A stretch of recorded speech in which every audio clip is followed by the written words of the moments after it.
Hello everyone. In the last few classes, we have studied what are joint parameters, what are link parameters, and also we studied the basic requirements to know DH notations.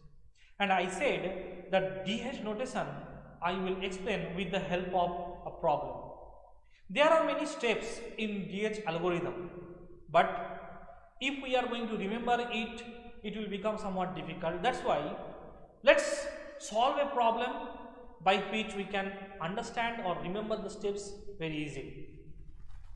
Take an example of a problem where we have to represent the DH parameters on a link of robot manipulator. Say we have got only two links and like it is like a planar arm manipulator. So you can see here that one part is grounded or one link is grounded. With one rotary joint we have kept link 1, with another one rotary joint we have connected link 2. Now link 1 is making an angle theta 1 with the ground or with the surface, and link 2 is making an angle theta 2 with link 1.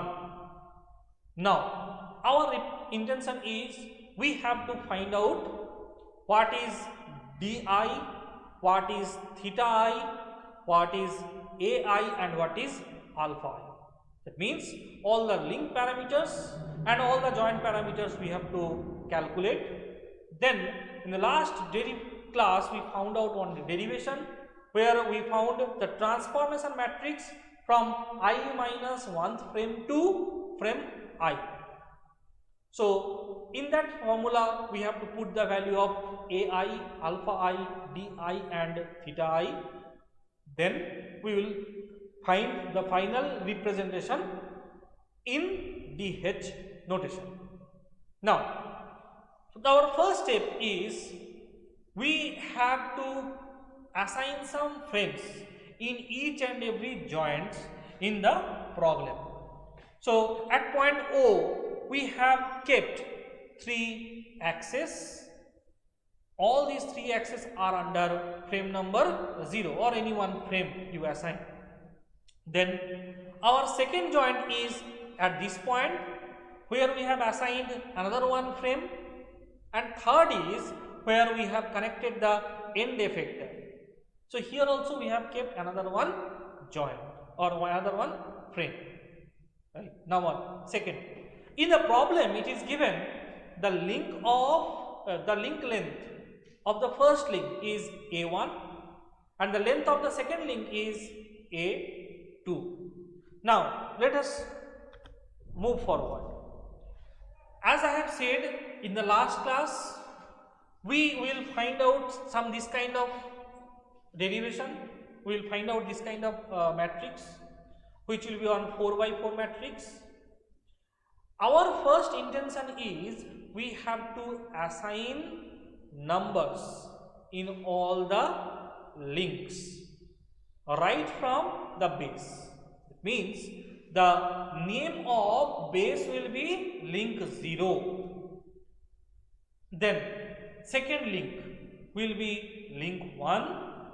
Third one will be link 2. So it will go up to nth link. Now we have to bring all the things like the previous case or in previous diagram you saw the position and orientation of these two links were something like this. And now we have to bring everything in our home position. Home position means it will be in ground position. So if we are doing or performing the same operation, then our first link will be, as you can see here, this is 0th link. Here to here, this is our first link and this is our second link. That is number one case. Secondly, we have to assign the name of joints. Joint means here we have got only revolutory joint or rotary joints. So here we have got one joint, here we have got another joint, and here also we have another joint which is connected with the end effector. So these three we are assigning. After that we have to find out, there are some steps. First step we have to follow is we have to assign Z1. That means Z1 means the frame 1 what we will have, we have to find out or we have to assign its Z axis. Always remember, the Z axis for a rotary joint will be the axis of rotation, and for a prismatic joint Z axis will be its axis of translation. Means about the axis with which any frame will rotate will be considered as Z axis in case of rotary joint, and in case of prismatic joint if we are moving along any direction that will be considered as Z axis. That you have to remember. Here anyhow we do not have any prismatic joint, we have only rotary joint, so we are not going to consider about that. You can notice that this joint and this joint, all these three will rotate along this direction only, along this direction. So this will be our Z axis. Second option is, or second step is, you have to assign Z0, and Z0 as you can see in the zeroth frame, it will be also the axis of rotation as represented in this direction. Third step is you have to assign X1. Remember, X1 is the mutually perpendicular axis to Z0 and Z1. Now here this is Z1 and this is Z0. That's why we have got mutually perpendicular axis, and this name is, this will be our X1. How to represent Y? As I have said, we have to consider always a right hand coordinate system in case of robotics, by which we are going to assign Y1. Similarly, Y0 can be assigned in the same way. After that, same procedure we will follow for the next one also. That means first we have to assign Z2, then we have to assign X2. X2 will be mutually perpendicular to Z1 and Z2. That's why we can find along this direction we got X2. And as I said, finally leftover part is Y axis. So Y will be according to right hand coordinate system. After doing that, we already found the way how to find out AI, how to find out alpha I, how to find out di, and how to find out theta I. Already we have found out. So this is the diagram, or this is the representation we got, and here we have got only two links as I have said. So for both the links we have to find out AI, alpha I, di, and theta I value. So AI will be what? It will be the distance which is counted along x direction. So you see here. So here we have got x axis along this direction. So this direction we have to find out the distance. So this will be the distance between the ith frame, that means frame number 1 to intersection of Zi minus 1 and Xi. Where is Xi? This is Xi. Where is Zi minus 1? It is here. Okay. So it is intersecting somewhere here.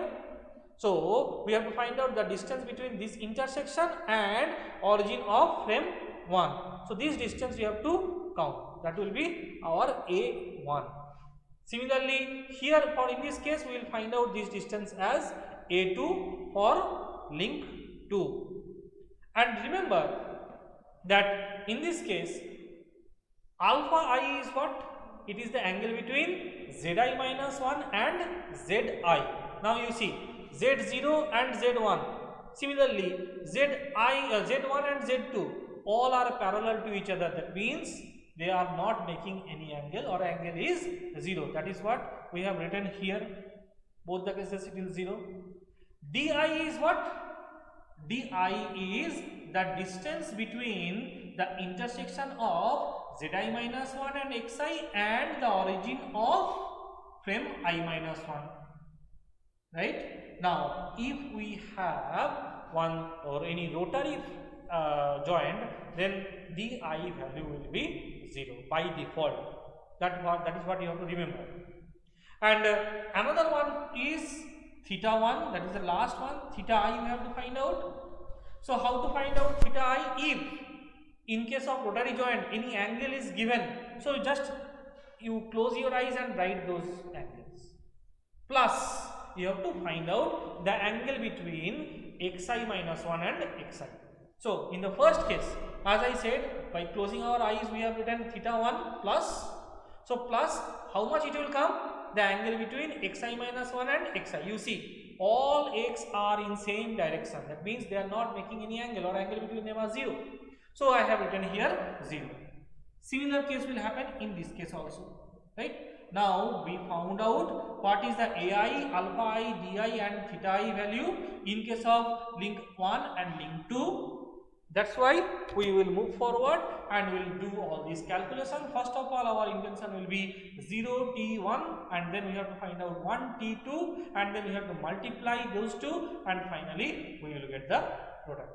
Already you have studied what is the transformation matrix, 4 by 4 transformation matrix in case of DH, and in the same formula we have to find put the value of AI, alpha I, di and theta I for link 1 and link 2, and finally we will get this kind of representation as you can see, and then finally you will get the answer. Okay, so by this we are closing today's session with some other problems where we have got linear joint or prismatic joint as well as rotary joint. We will try to find out the kinematic diagram and then we will try to find out what is the link parameters and what is the joint parameters for those problems. Thank you.